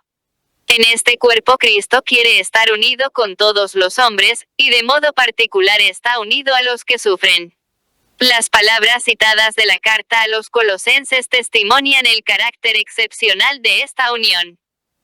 En efecto, el que sufre en unión con Cristo como en unión con Cristo soporta sus tribulaciones, el apóstol Pablo no solo saca de Cristo aquella fuerza, de la que se ha hablado precedentemente, sino que completa con su sufrimiento lo que falta a los padecimientos de Cristo. En este marco evangélico se pone de relieve, de modo particular, la verdad sobre el carácter creador del sufrimiento. El sufrimiento de Cristo ha creado el bien de la redención del mundo. Este bien es en sí mismo inagotable e infinito. Ningún hombre puede añadirle nada. Pero, a la vez, en el misterio de la Iglesia como cuerpo suyo, Cristo en cierto sentido ha abierto el propio sufrimiento redentor a todo sufrimiento del hombre. En cuanto el hombre se convierte en partícipe de los sufrimientos de Cristo en cualquier lugar del mundo y en cualquier tiempo de la historia en tanto a su manera completa aquel sufrimiento, mediante el cual Cristo ha obrado la redención del mundo. Esto quiere decir que la redención realizada por Cristo no es completa. No, esto significa únicamente que la redención, obrada en virtud del amor satisfactorio, permanece constantemente abierta a todo amor que se expresa en el sufrimiento humano. En esta dimensión en la dimensión del amor la redención ya realizada plenamente, se realiza, en cierto sentido, constantemente. Cristo ha obrado la redención completamente y hasta el final, pero, al mismo tiempo, no la ha cerrado. En este sufrimiento redentor, a través del cual se ha obrado la redención del mundo, Cristo se ha abierto desde el comienzo, y constantemente se abre, a cada sufrimiento humano. Sí, parece que forma parte de la esencia misma del sufrimiento redentor de Cristo el hecho de que haya de ser completado sin cesar. De este modo, con tal apertura a cada sufrimiento humano, Cristo ha obrado con su sufrimiento la redención del mundo. Al mismo tiempo, esta redención, aunque realizada plenamente con el sufrimiento de Cristo, vive y se desarrolla a su manera en la historia del hombre. Vive y se desarrolla como cuerpo de Cristo, o sea la Iglesia, y en esta dimensión cada sufrimiento humano, en virtud de la unión en el amor con Cristo, completa el sufrimiento de Cristo. Lo completa como la Iglesia completa la obra redentora de Cristo. El misterio de la Iglesia, de aquel cuerpo que completa en sí también el cuerpo crucificado y resucitado de Cristo, indica contemporáneamente aquel espacio, en el que los sufrimientos humanos completan los de Cristo. Solo en este marco y en esta dimensión de la Iglesia cuerpo de Cristo, que se desarrolla continuamente en el espacio y en el tiempo, se puede pensar y hablar de lo que falta a los padecimientos de Cristo. El apóstol, por lo demás, lo pone claramente de relieve, cuando habla de completar lo que falta a los sufrimientos de Cristo, en favor de su cuerpo, que es la Iglesia. Precisamente la Iglesia, que aprovecha sin cesar los infinitos recursos de la redención, introduciéndola en la vida de la humanidad, es la dimensión en la que el sufrimiento redentor de Cristo puede ser completado constantemente por el sufrimiento del hombre. Con esto se pone de relieve la naturaleza divino-humana de la Iglesia. El sufrimiento parece participar en cierto modo de las características de esta naturaleza. Por eso, tiene igualmente un valor especial ante la Iglesia. Es un bien ante el cual la Iglesia se inclina con veneración, con toda la profundidad de su fe en la redención. Se inclina, juntamente con toda la profundidad de aquella fe, con la que abraza en sí misma el inefable misterio del cuerpo de Cristo. B. El Evangelio del Sufrimiento. 25. Los testigos de la cruz y de la resurrección de Cristo han transmitido a la Iglesia y a la humanidad un específico Evangelio del Sufrimiento. El mismo Redentor ha escrito este Evangelio ante todo con el propio sufrimiento asumido por amor, para que el hombre no perezca, sino que tenga la vida eterna. 80. Este sufrimiento, junto con la palabra viva de su enseñanza, se ha convertido en un rico manantial para cuantos han participado en los sufrimientos de Jesús en la primera generación de sus discípulos y confesores y luego en las que se han ido sucediendo a lo largo de los siglos. Es ante todo consoladora, como es evangélica e históricamente exacta, notar que al lado de Cristo, en primerísimo y muy destacado lugar junto a Él está siempre su Madre Santísima por el testimonio ejemplar que con su vida entera da a este particular Evangelio del Sufrimiento. En ella los numerosos e intensos sufrimientos se acumularon en una tal conexión y relación, que si bien fueron prueba de su fe inquebrantable, fueron también una contribución a la redención de todos. En realidad, desde el antiguo coloquio tenido con el ángel, ella entrevé en su misión de madre el destino, a compartir de manera única e irrepetible la misión misma del Hijo. Y la confirmación de ello le vino bastante pronto, tanto de los acontecimientos que acompañaron el nacimiento de Jesús en Belén, cuanto del anuncio formal del anciano Simeón, que habló de una espada muy aguda que le traspasaría el alma, así como de las ansias y estrecheces de la fuga precipitada a Egipto, provocada por la cruel decisión de Herodes. Más aún, después de los acontecimientos de la vida oculta y pública de su Hijo, indudablemente compartidos por ella con aguda sensibilidad, fue en el Calvario donde el sufrimiento de María Santísima, junto al de Jesús, alcanzó un vértice ya difícilmente imaginable en su profundidad desde el punto de vista humano, pero ciertamente misterioso y sobrenaturalmente fecundo para los fines de la salvación universal. Su subida al Calvario, su estar a los pies de la cruz junto con el discípulo amado, fueron una participación del todo especial en la muerte redentora del Hijo, como por otra parte las palabras que pudo escuchar de sus labios, fueron como una entrega solemne de este típico evangelio que hay que anunciar a toda la comunidad de los creyentes. Testigo de la pasión de su Hijo con su presencia y partícipe de la misma con su compasión, María Santísima ofreció una aportación singular al Evangelio del Sufrimiento, realizando por adelantado la expresión paulina citada al comienzo. Ciertamente ella tiene títulos especialísimos para poder afirmarlo de completar en su carne como también en su corazón lo que falta a la pasión de Cristo. A la luz del incomparable ejemplo de Cristo, reflejado con singular evidencia en la vida de su madre, el Evangelio del Sufrimiento, a través de la experiencia y la palabra de los apóstoles, se convierte en fuente inagotable para las generaciones siempre nuevas que se suceden en la historia de la Iglesia. El Evangelio del Sufrimiento significa no solo la presencia del sufrimiento en el Evangelio, como uno de los temas de la Buena Nueva, sino además la revelación de la fuerza salvadora y del significado salvífico del sufrimiento en la misión mesiánica de Cristo y luego en la misión y en la vocación de la Iglesia. Cristo no escondía a sus oyentes la necesidad del sufrimiento. Decía muy claramente, si alguno quiere venir en pos de mí, tome cada día su cruz. 81, y a sus discípulos ponía unas exigencias de naturaleza moral, cuya realización es posible solo a condición de que se nieguen a sí mismos. 82. La senda que lleva al reino de los cielos es estrecha y angosta, y Cristo la contrapone a la senda, ancha y espaciosa, que, sin embargo, lleva a la perdición. 83. Varias veces dijo también Cristo que sus discípulos y confesores encontrarían múltiples persecuciones. Esto, como se sabía, se verificó no solo en los primeros siglos de la vida de la Iglesia bajo el Imperio Romano, sino que se ha realizado y se realiza en diversos períodos de la historia y en diferentes lugares de la tierra, aun en nuestros días. He aquí algunas frases de Cristo sobre este tema: pondrán sobre vosotros las manos y os perseguirán, entregándoos a las sinagogas y metiéndoos en prisión, conduciéndoos ante los reyes y gobernadores por amor de mi nombre. Será para vosotros ocasión de dar testimonio.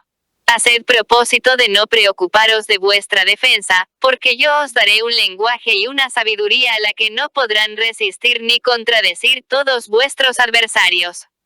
Seréis entregados aún por los padres, por los hermanos, por los parientes y por los amigos, y harán morir a muchos de vosotros, y seréis aborrecidos de todos a causa de mi nombre.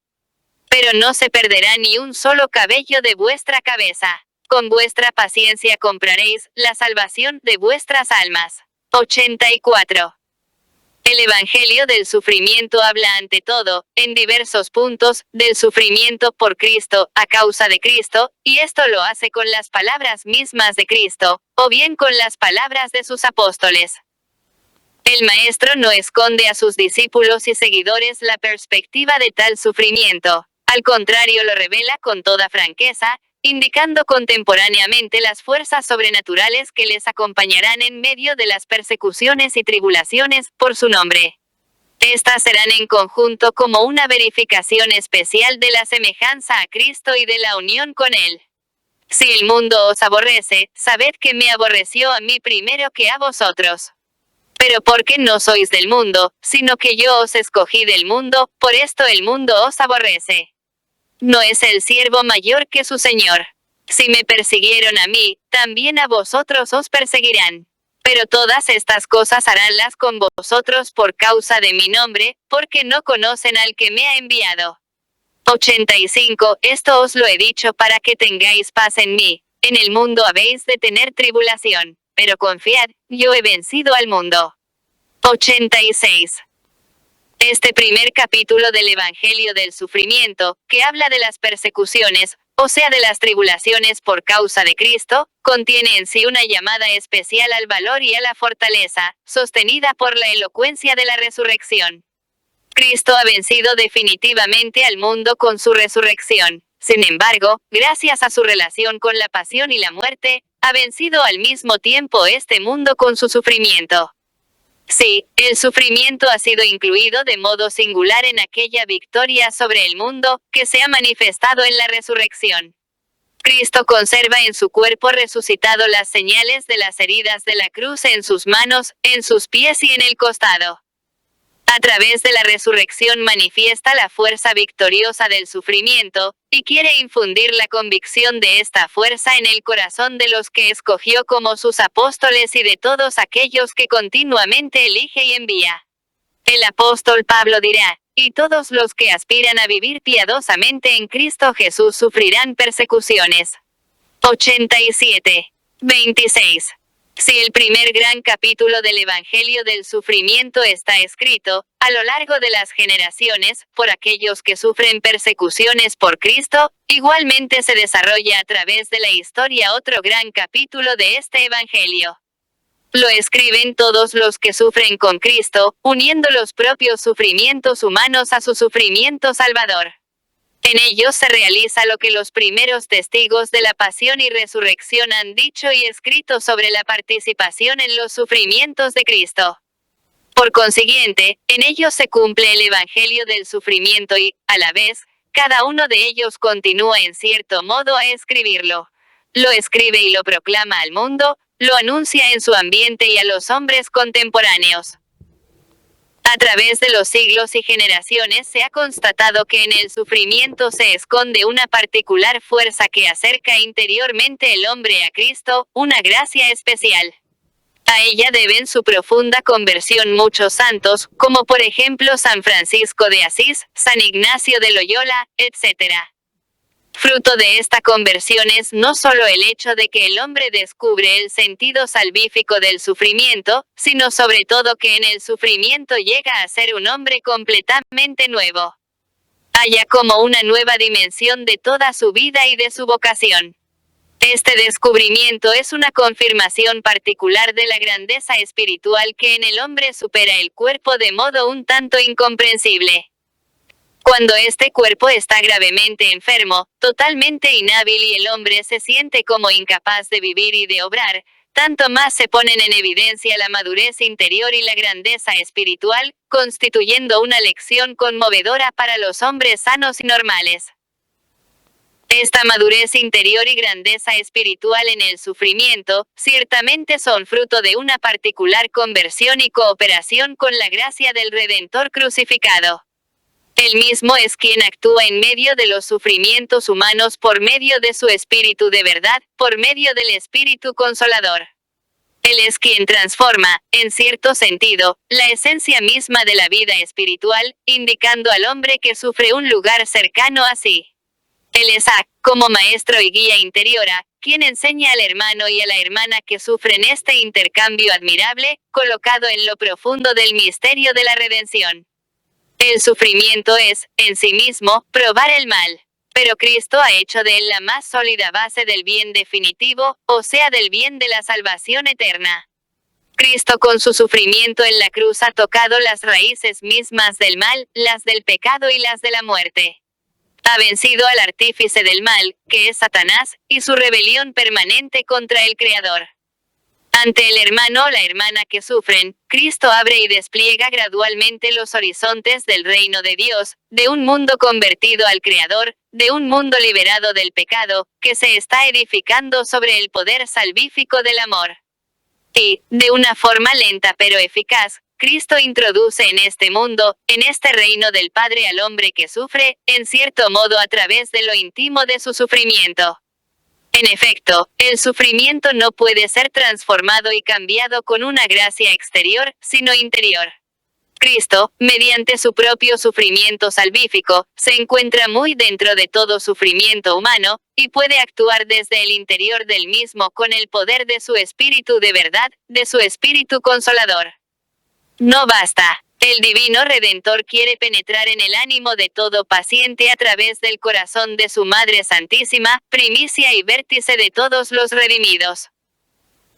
Como continuación de la maternidad que por obra del Espíritu Santo le había dado la vida, Cristo moribundo confirió a la siempre Virgen María una nueva maternidad espiritual y universal hacia todos los hombres, a fin de que cada uno, en la peregrinación de la fe, quedara, junto con María, estrechamente unido a él hasta la cruz, y cada sufrimiento, regenerado con la fuerza de esta cruz, se convirtiera, desde la debilidad del hombre, en fuerza de Dios. Pero este proceso interior no se desarrolla siempre de igual manera. A menudo comienza y se instaura con dificultad. El punto mismo de partida es ya diverso. Diversa es la disposición que el hombre lleva en su sufrimiento. Se puede sin embargo decir que casi siempre cada uno entra en el sufrimiento con una protesta típicamente humana y con la pregunta del por qué. Se pregunta sobre el sentido del sufrimiento y busca una respuesta a esta pregunta a nivel humano. Ciertamente pone muchas veces esta pregunta también a Dios, al igual que a Cristo. Además, no puede dejar de notar que aquel, a quien pone su pregunta, sufre el mismo, y por consiguiente quiere responderle desde la cruz, desde el centro de su propio sufrimiento. Sin embargo, a veces se requiere tiempo, hasta mucho tiempo, para que esta respuesta comience a ser interiormente perceptible. En efecto, Cristo no responde directamente ni en abstracto a esta pregunta humana sobre el sentido del sufrimiento. El hombre percibe su respuesta salvífica a medida que él mismo se convierte en partícipe de los sufrimientos de Cristo.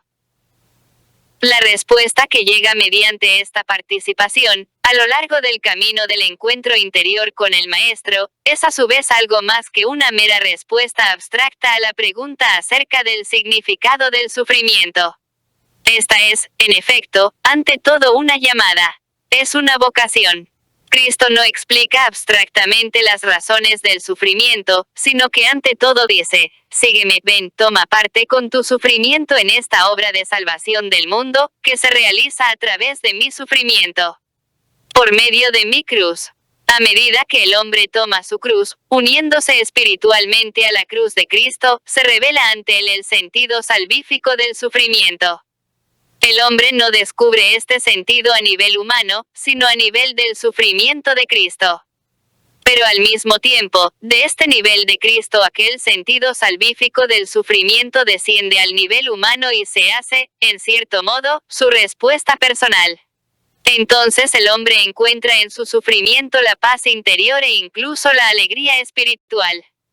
27. De esta alegría habla el apóstol en la carta a los Colosenses: ahora me alegro de mis padecimientos por vosotros. 88. Se convierte en fuente de alegría la superación del sentido de inutilidad del sufrimiento, sensación que a veces está arraigada muy profundamente en el sufrimiento humano. Este no solo consuma al hombre dentro de sí mismo, sino que parece convertirlo en una carga para los demás.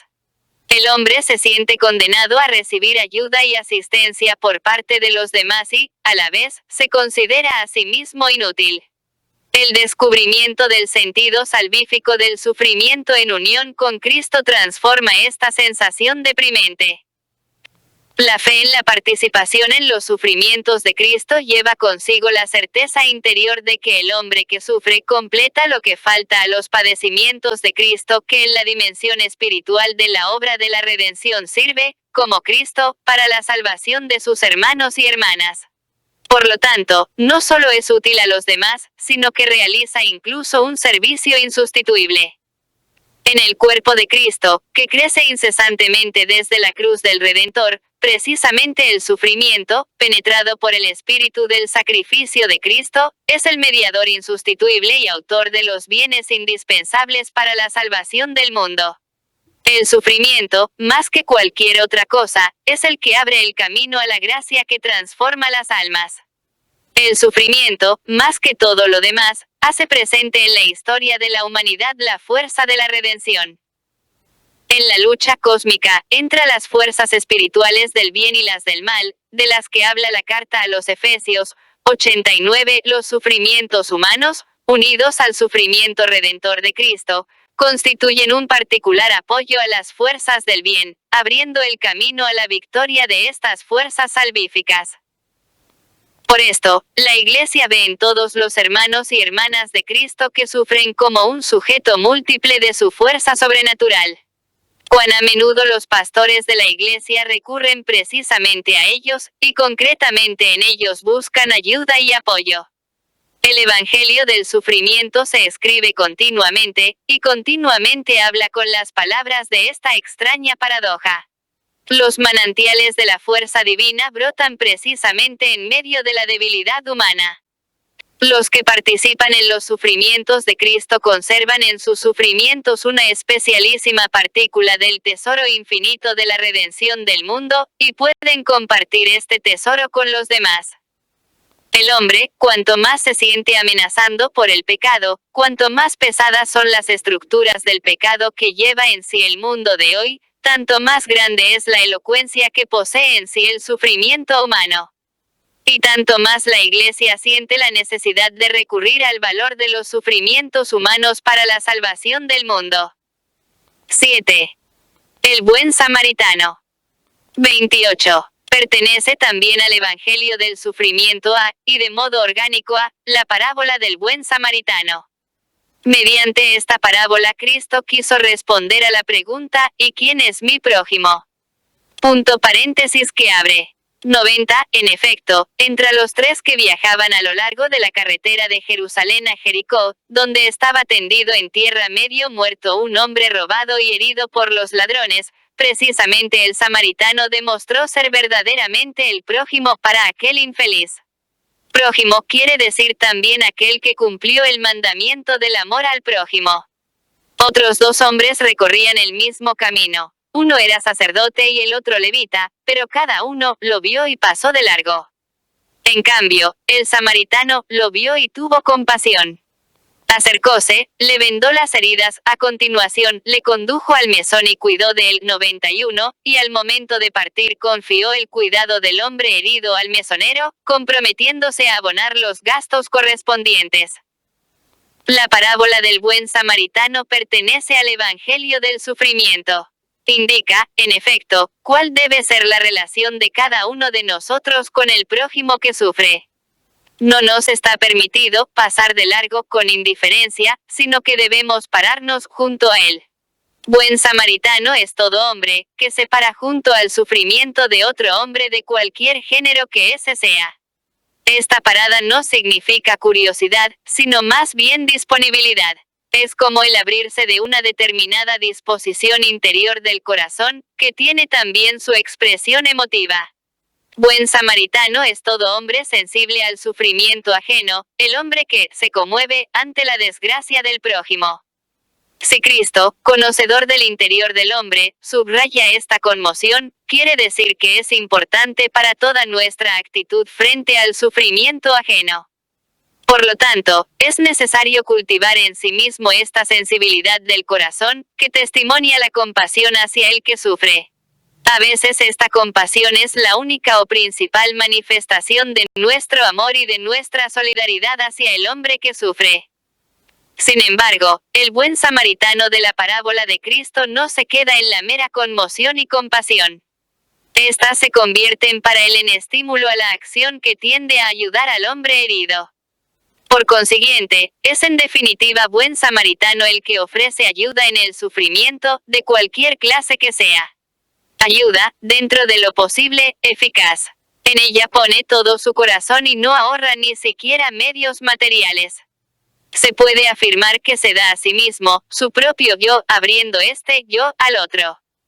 Tocamos aquí uno de los puntos clave de toda la antropología cristiana. El hombre no puede encontrar su propia plenitud si no es en la entrega sincera de sí mismo a los demás. 92. Buen samaritano es el hombre capaz precisamente de ese don de sí mismo. 29. Siguiendo la parábola evangélica, se podría decir que el sufrimiento, que bajo tantas formas diversas está presente en el mundo humano, está también presente para irradiar el amor al hombre, precisamente ese desinteresado don del propio yo, en favor de los demás hombres, de los hombres que sufren. Podría decirse que el mundo del sufrimiento humano invoca sin pausa otro mundo, el del amor humano, y aquel amor desinteresado, que brota en su corazón y en sus obras, el hombre lo debe de algún modo al sufrimiento. No puede el hombre prójimo pasar con desinterés ante el sufrimiento ajeno, en nombre de la fundamental solidaridad humana, y mucho menos en nombre del amor al prójimo. Debe pararse conmoverse, actuando como el samaritano de la parábola evangélica. La parábola en sí expresa una verdad profundamente cristiana, pero a la vez tan universalmente humana. No sin razón, aun en el lenguaje habitual se llama obra de buen samaritano, toda actividad en favor de los hombres que sufren y de todos los necesitados de ayuda. Esta actividad asume, en el transcurso de los siglos, formas institucionales organizadas y constituye un terreno de trabajo en las respectivas profesiones. Cuanto tiene de buen samaritano la profesión del médico, de la enfermera, u otras similares. Por razón del contenido evangélico encerrado en ella, nos inclinamos a pensar más bien en una vocación que en una profesión. Y las instituciones que, a lo largo de las generaciones, han realizado un servicio de samaritano, se han desarrollado y especializado todavía más en nuestros días. Esto prueba indudablemente que el hombre de hoy se para con cada vez mayor atención y perspicacia junto a los sufrimientos del prójimo, intenta comprenderlos y prevenirlos cada vez con mayor precisión. Posee una capacidad y especialización cada vez mayores en este sector. Viendo todo esto, podemos decir que la parábola del samaritano del Evangelio se ha convertido en uno de los elementos esenciales de la cultura moral y de la civilización universalmente humana. Y pensando en todos los hombres, que con su ciencia y capacidad prestan tantos servicios al prójimo que sufre, no podemos menos de dirigirles unas palabras de aprecio y gratitud.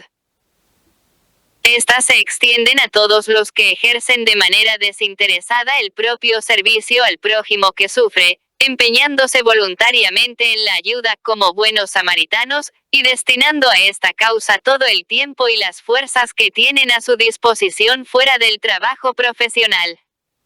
Esta espontánea actividad de buen samaritano o caritativa puede llamarse actividad social, puede también definirse como apostolado, siempre que se emprende por motivos auténticamente evangélicos, sobre todo si esto ocurre en unión con la Iglesia o con otra comunidad cristiana.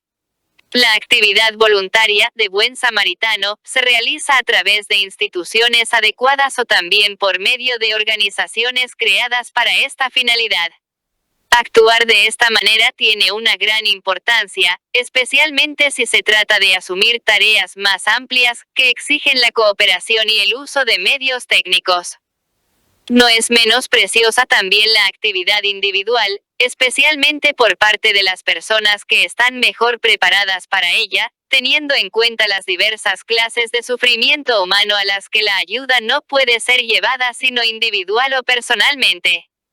Ayuda familiar, por su parte, significa tanto los actos de amor al prójimo hechos a las personas pertenecientes a la misma familia, como la ayuda recíproca entre las familias. Es difícil enumerar aquí todos los tipos y ámbitos de la actividad como samaritano que existen en la Iglesia y en la sociedad.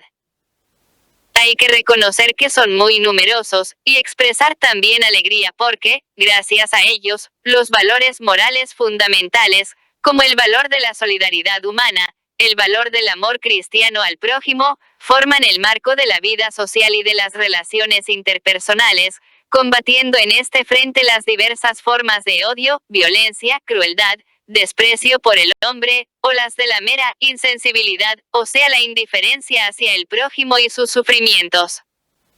Es enorme el significado de las actitudes oportunas que deben emplearse en la educación. La familia, la escuela, las demás instituciones educativas, aunque solo sea por motivos humanitarios, deben trabajar con perseverancia para despertar y afinar esa sensibilidad hacia el prójimo y su sufrimiento, del que es un símbolo la figura del samaritano evangélico. La Iglesia obviamente debe hacer lo mismo, profundizando aún más intensamente dentro de lo posible en los motivos que Cristo ha recogido en su parábola y en todo el Evangelio. La elocuencia de la parábola del buen samaritano, como también la de todo el Evangelio, es concretamente esta: el hombre debe sentirse llamado personalmente a testimoniar el amor en el sufrimiento. Las instituciones son muy importantes e indispensables. Sin embargo, ninguna institución puede de suyo sustituir el corazón humano, la compasión humana, el amor humano, la iniciativa humana, cuando se trata de salir al encuentro del sufrimiento ajeno.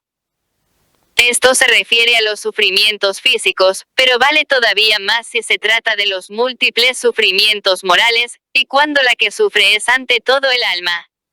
30. La parábola del buen samaritano, que como hemos dicho pertenece al Evangelio del sufrimiento, camina con él a lo largo de la historia de la Iglesia y del cristianismo, a lo largo de la historia del hombre y de la humanidad. Testimonia que la revelación por parte de Cristo del sentido salvífico del sufrimiento no se identifica de ningún modo con una actitud de pasividad. Es todo lo contrario. El Evangelio es la negación de la pasividad ante el sufrimiento. El mismo Cristo, en este aspecto, es sobre todo activo. De este modo realiza el programa mesiánico de su misión, según las palabras del profeta: el Espíritu del Señor está sobre mí, porque me ungió para evangelizar a los pobres. Me envió a predicar a los cautivos la libertad, a los ciegos la recuperación de la vista, para poner en libertad a los oprimidos, para anunciar un año de gracia del Señor. 93. Cristo realiza con sobreabundancia este programa mesiánico de su misión. Él pasa haciendo el bien. 94. Y el bien de sus obras destaca sobre todo ante el sufrimiento humano. La parábola del buen samaritano está en profunda armonía con el comportamiento de Cristo mismo. Esta parábola entrará, finalmente, por su contenido esencial, en aquellas desconcertantes palabras sobre el juicio final, que Mateo ha recogido en su Evangelio. Venid, benditos de mi Padre, tomad posesión del reino preparado para vosotros desde la creación del mundo. Porque tuve hambre, y me disteis de comer, tuve sed, y me disteis de beber, preso, y vinisteis a verme. 95. A los justos que pregunten cuándo han hecho precisamente esto, el Hijo del Hombre responderá: en verdad os digo que cuantas veces hicisteis eso a uno de estos mis hermanos menores, a mí me lo hicisteis. 96. La sentencia contraria tocará a los que se comportaron diversamente. En verdad os diga que cuando dejasteis de hacer eso con uno de estos pequeñuelos, conmigo dejasteis de hacerlo. 97. Se podría ciertamente alargar la lista de los sufrimientos que han encontrado la sensibilidad humana, la compasión, la ayuda, o que no las han encontrado. La primera y la segunda parte de la declaración de Cristo sobre el juicio final indican sin ambigüedad cuán esencial es, en la perspectiva de la vida eterna de cada hombre, el pararse como hizo el buen samaritano, junto al sufrimiento de su prójimo, el tener compasión, y finalmente el dar ayuda. En el programa mesiánico de Cristo, que es a la vez el programa del reino de Dios, el sufrimiento está presente en el mundo para provocar amor, para hacer nacer obras de amor al prójimo, para transformar toda la civilización humana en la civilización del amor. En este amor el significado salvífico del sufrimiento se realiza totalmente y alcanza su dimensión definitiva. Las palabras de Cristo sobre el juicio final permiten comprender esto con toda la sencillez y claridad evangélica. Estas palabras sobre el amor, sobre los actos de amor relacionados con el sufrimiento humano, nos permiten una vez más descubrir, en la raíz de todos los sufrimientos humanos, el mismo sufrimiento redentor de Cristo. Cristo dice, a mí me lo hicisteis.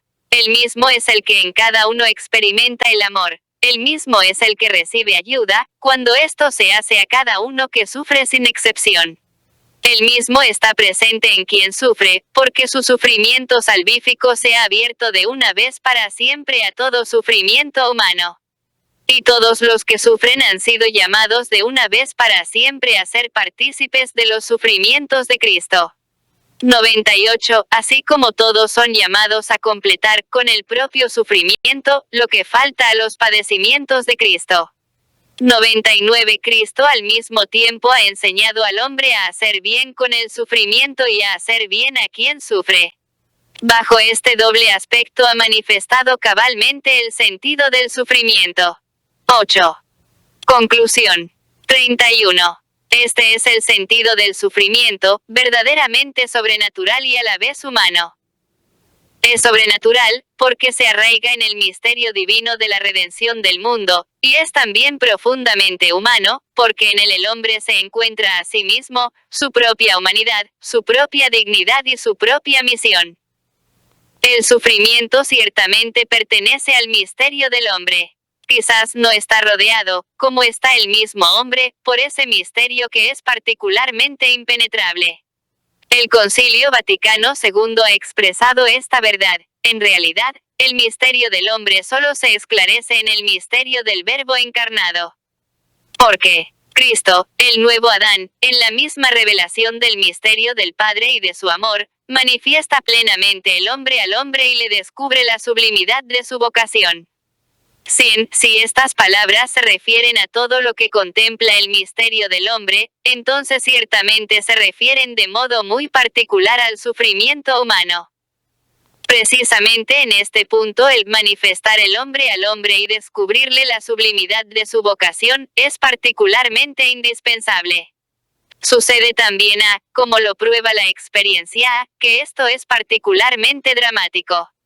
Pero cuando se realiza en plenitud y se convierte en luz para la vida humana, esto es también particularmente alegre. Por Cristo y en Cristo se ilumina el enigma del dolor y de la muerte. 101. Concluimos las presentes consideraciones sobre el sufrimiento en el año en el que la Iglesia vive el jubileo extraordinario relacionado con el aniversario de la redención. El misterio de la redención del mundo está arraigado en el sufrimiento de modo maravilloso, y este a su vez encuentra en ese misterio su supremo y más seguro punto de referencia. Deseamos vivir este año de la redención unidos especialmente a todos los que sufren. Es menester pues que a la cruz del Calvario acudan idealmente todos los creyentes que sufren en Cristo, especialmente cuantos sufren a causa de su fe en el crucificado y resucitado, para que el ofrecimiento de sus sufrimientos acelere el cumplimiento de la plegaria del mismo Salvador por la unidad de todos. 102. Acudan también allí los hombres de buena voluntad, porque en la cruz está el Redentor del hombre, el varón de dolores, que ha asumido en sí mismo los sufrimientos físicos y morales de los hombres de todos los tiempos, para que en el amor puedan encontrar el sentido salvífico de su dolor y las respuestas válidas a todas sus preguntas. Con María, Madre de Cristo, que estaba junto a la cruz. 103. Nos detenemos ante todas las cruces del hombre de hoy. Invoquemos a todos los santos que a lo largo de los siglos fueron especialmente partícipes de los sufrimientos de Cristo. Pidámosles que nos sostengan. Y os pedimos a todos los que sufrís, que nos ayudéis. Precisamente a vosotros, que sois débiles, pedimos que seáis una fuente de fuerza para la Iglesia y para la humanidad. En la terrible batalla entre las fuerzas del bien y del mal, que nos presenta el mundo contemporáneo, venza vuestro sufrimiento en unión con la cruz de Cristo. A todos, queridos hermanos y hermanas, os envío mi bendición apostólica. Dado en Roma, junto a San Pedro, en la memoria litúrgica de Nuestra Señora de Lourdes, el día 11 de febrero del año 1984, sexto de mi pontificado.